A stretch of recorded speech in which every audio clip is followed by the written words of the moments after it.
Hi everyone. So for my report, I decided to do the Glass Ceiling Act of 1991. This act is Title II of the Civil Rights Act of 1991. And for those of you who don't know, the glass ceiling is an unofficially acknowledged barrier to advancement in a profession, especially for women and members of minorities. Despite a dramatically growing presence in the workplace, women and minorities still remain marginalized in management and decision-making positions. So the purpose of this title was to establish a glass ceiling commission and to study the manner in which businesses fill management and decision-making positions.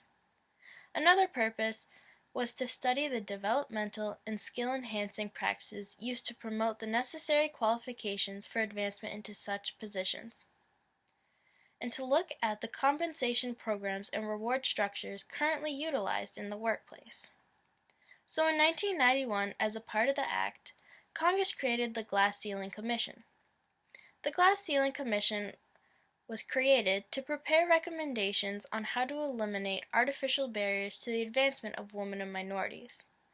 And it was also established to increase the opportunities and developmental experiences of women and minorities, and to encourage advancement of these individuals to management and decision-making positions. The Federal Glass Ceiling Commission defines the glass ceiling as the unseen yet unbreathable barrier that keeps minorities and women from rising to the upper rungs of the corporate ladder, regardless of their qualifications or achievements. The Federal Glass Ceiling Commission is made up of 21 members and was created to study the barriers to the advancement of minorities and women within corporate hierarchies, and then to issue a report on its findings and conclusions, and then finally to make recommendations on ways of getting rid of the glass ceiling. After extensive research, the Commission released their findings in 1995. The report issued 12 recommendations on how to improve the workplace by increasing diversity in the organization and reducing discrimination through policy. The 12 recommendations were to demonstrate CEO commitment, include diversity in all strategic business plans, and hold line managers accountable for progress, to use affirmative action as a tool, select, promote, and retain qualified individuals, prepare minorities and women for senior positions, educate the corporate ranks, initiate work, life, and family-friendly policies, adopt high-performance workplace practices, to lead by example, strengthen enforcement of anti-discrimination laws, improve data collection, and finally, to increase disclosure of diversity data.